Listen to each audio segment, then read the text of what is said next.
360-degree video is awesome for experiences like flying a jet,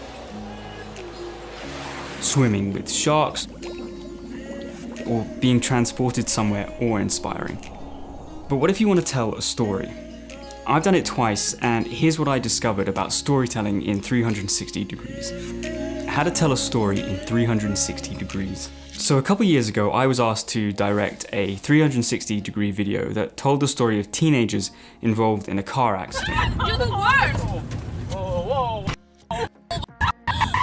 The idea was that the fire service could take this video to road safety events, and because of the immersive nature of the medium, kids could understand the horror of being in an accident. Now, I had never worked in 360 before, and the brief was pretty ambitious to create a 5-minute video that felt like one continuous take. So I said, sure, no problem, because I always say no problem and then figure it out later. So here's what I figured out. There are no camera angles. You have your rig, in our case GoPros, fixed in place, you call action, and then you let the scene play out. So if you want a close-up of something to let the audience know this thing is really important, you can't do that. The traditional language of cinema doesn't really work in 360. So when you're planning a shoot, you can't think in terms of wide shot, medium, or close-up. On our shoot, we had 2 GoPros strapped into the passenger seat of the car. And this was fantastic because it put the viewer front and center of the action. But we needed them to know that it was because of a phone that the crash happened. So we had our actor hold up the phone to the cameras as if showing the passenger a picture on his phone. Isn't that incredible? Look at Mary's face in this picture. And that encouraged the viewer to pay attention to the phone, to notice it throughout the video, and to know that it was important. The other thing about having no camera angles means you need everyone to have a perfect take. You can't pick a good performance from this take, cut it with a good performance from that take. It all needs to work together for the cast and the crew. It helps me to think of storytelling in 360 as a cross between a video game and a piece of theatre. You can't direct the audience. This can be hard to accept as a director, but you really have to relinquish control. You might have crafted what you think is the most compelling scene ever, but the viewer is more interested in the actor's shoes. So you've kind of got to accept that the viewer will focus wherever they want. What we chose to do in the car accident video was put something of interest in every corner of the frame. We had a girl through the windshield, on our left was a paramedic reassuring us, the driver was in a lot of pain, there was a backseat passenger being treated, at one point the roof is cut off, and we even had a helicopter circling. So however the viewer wanted to experience the story, there was something for them to look at. Now that's not to say there aren't some tricks to grabbing the viewer's attention and directing it where you want. In the second 360 project I worked on, we directed the viewer's attention in 2 ways, using conversation and a hat being thrown around. People tend to look to whoever's talking, so you can focus the viewer's attention that way. Now it gets kind of boring if you're just watching a conversation back and forth, back and forth. So we had this hat thrown between all the actors.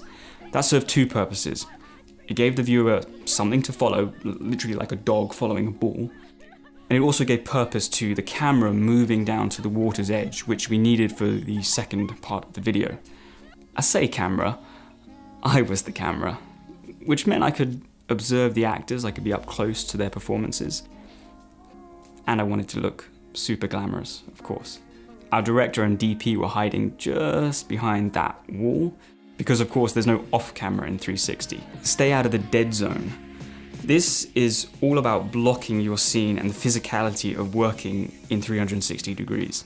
Because of the current nature of the tech, 360 video often means a rig of GoPros that record everything around them. Then you have to stitch the individual videos to create the full 360 experience. It works like this. You have your cameras, in our case 3 GoPros modified with ultra-wide angle lenses, and each lens has a field of view. Something like this, overlapping out here, and you take each of these videos and stitch them together where they overlap. But there are these dead zones, here, here, and here, where there's no footage. The camera can't see there. That's because the GoPros, although right next to each other, are separated by a small amount, and it creates these blind spots. So any actor or object that crosses these blind spots becomes a cubist Picasso looking thing.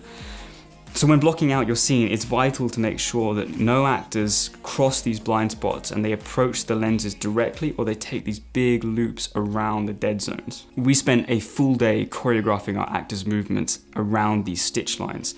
So when you're working in 360, make sure to pay careful attention about how everything is positioned in relation to the cameras. Documentary. I want to quickly mention documentary because I absolutely love it, and I think 360 has a lot of potential there. A lot of what we do in documentary is try and communicate another's experience and create empathy and understanding, and the immersive aspect of 360 is so good for that. I saw this great piece on the Ebola crisis which put you right in this devastated community, giving you an intensely personal perspective. So it really got me thinking about what you could do with 360 documentaries. So I've done a fair amount of oral history, which is all about preserving memories. So you could imagine a 360-degree documentary where you record an interview with someone and then you bring their memories to life in this 360 experience. I think that could be a really cool way of preserving history. I'm not convinced that 360 will replace more traditional narrative filmmaking, but it's a brand new medium which has a lot of potential for really creative storytelling. So I'd love to hear what you guys think are different stories that might really suit 360. Go! Come on, man!